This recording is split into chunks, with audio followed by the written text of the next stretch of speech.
Was there something wrong with the traditional WAN? Was MPLS bad? Or did the way we use the network simply change? Traditional WANs worked very well for many years, especially when most users were in branch offices and most applications were in the company data center. But today, applications have moved to the cloud. Users need access to SaaS services, and branches may have several different WAN links available. In this video, we'll look at why SD-WAN exists, what changed in enterprise networking, and why organizations started looking for a different way to build and manage the WAN. In the previous video, we introduced SD-WAN at a high level. We said that SD-WAN is a modern way of building and controlling the WAN using centralized management, secure overlays, multiple transports, application-aware decisions, segmenting, and policies. But before we go deeper into how SD-WAN works, we first need to understand the problem it was created to solve. Because SD-WAN did not just appear randomly, it was developed because the WAN problem changed. For many years, a common enterprise WAN design looked like this. You had a headquarters at which you would usually find your data center. You had multiple branch offices, and the branch offices connected back to the central site.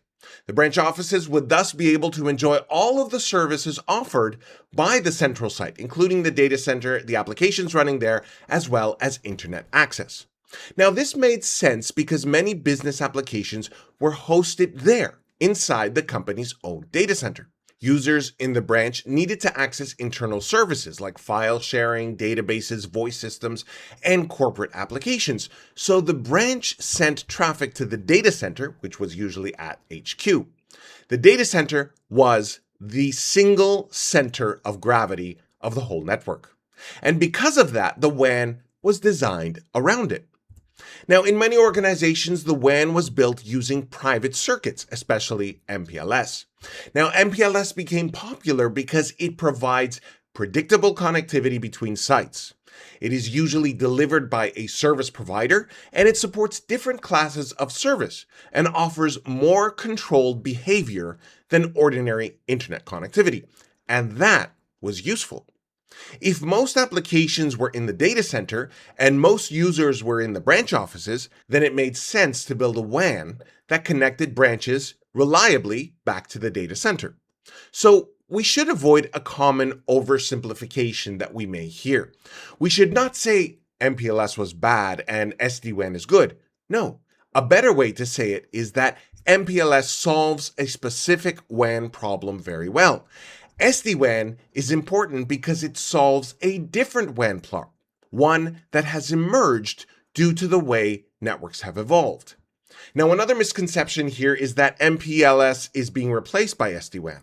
That's not the case. It's being replaced only for a specific use case. MPLS is still widely deployed by many telcos for other purposes, and it's still a very valid and useful technology that is being used even today. Now, what actually changed as far as WAN architecture for enterprises goes? The first major change was the movement of applications from the data center to the cloud. In the traditional model, many applications lived in the enterprise data center, which would typically reside in headquarters. But over time, more and more applications moved outside the data center. Companies started using SaaS applications and cloud-hosted services. Users needed access to applications such as Microsoft 365, Google Workspace, Salesforce, collaboration platforms, video services, and many other internet-based applications. So all of this changed the traffic pattern. Now, a user sitting in a branch office may not only need to reach the company data center for services, but they may also need to reach an application on the internet or in the cloud, or they may need to reach multiple applications in different clouds that exist at different locations. Now, most traditional WAN designs were still built around centralized internet access. What does that look like? Well, branch traffic would go from the branch to the data center and then from the data center to the internet or to a cloud service. Now, this process is known as backhauling. The branch sends the traffic to the data center first, which again is typically at HQ, even if the final destination is somewhere else. That may have made sense when the data center was the security and application hub of the company that offered all services, including internet connectivity. But when the application that the user wants to reach is already on the internet, backhauling to the HQ first and then sending it to the internet can become inefficient. It adds latency, it wastes bandwidth, and it creates a poor user experience, especially for voice video collaboration and interactive cloud applications. So the first big problem was this. The traditional WAN was primarily designed to optimize branch to data center traffic. But modern applications also require substantial branch to cloud traffic and branch to internet traffic, and often to multiple different clouds depending on the applications involved. This does not mean that the data center disappeared. Many organizations still have data centers, private applications, and internal systems, but the data center is no longer the single center of gravity. The cloud has become another center of gravity, and that changes the WAN design. Now, a second major change to WAN architecture was the availability of different transport options at each branch. In the past, enterprise WAN connectivity often depended heavily on a single private circuit. But broadband internet, fiber internet, 4G, 5G, and other technologies became much more common and much more capable. So branches could now have multiple WAN connections. For example, a branch might have an MPLS link as well as broadband internet. Another branch might have two internet circuits from different providers. A smaller site may use internet with 4G or 5G backup or DSL or cable. Now, all of this, of course, added some complexity, but it created an important opportunity. Why use only one link actively while keeping the other link mostly idle as a backup? Why not use all of them? And that was a challenge that could not be met by traditional WAN architecture. Now, a third major change was the need for centralized control. In traditional WAN designs, each router is usually configured and controlled individually. Of course, organizations may use templates, automation scripts, or management tools to make configuration easier, but the network logic is still distributed across many devices. Routing decisions are made by routers based on routing tables, metrics, next hops, administrative distance, routing protocols, and local configurations.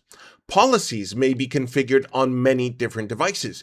QoS may need to be configured per router or per interface. Security rules may need to be coordinated across routers, firewalls, and other systems.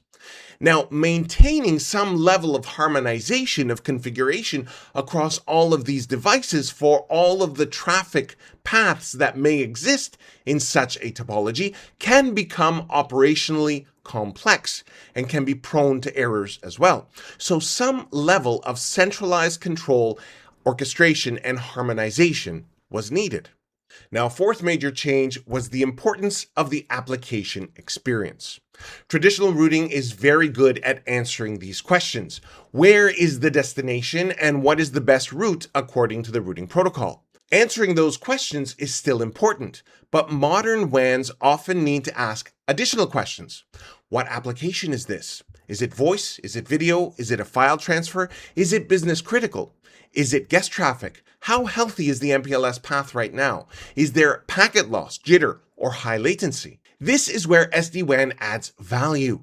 SD-WAN can consider the type of application and the real-time condition of available paths and make real-time dynamic decisions about how to route traffic.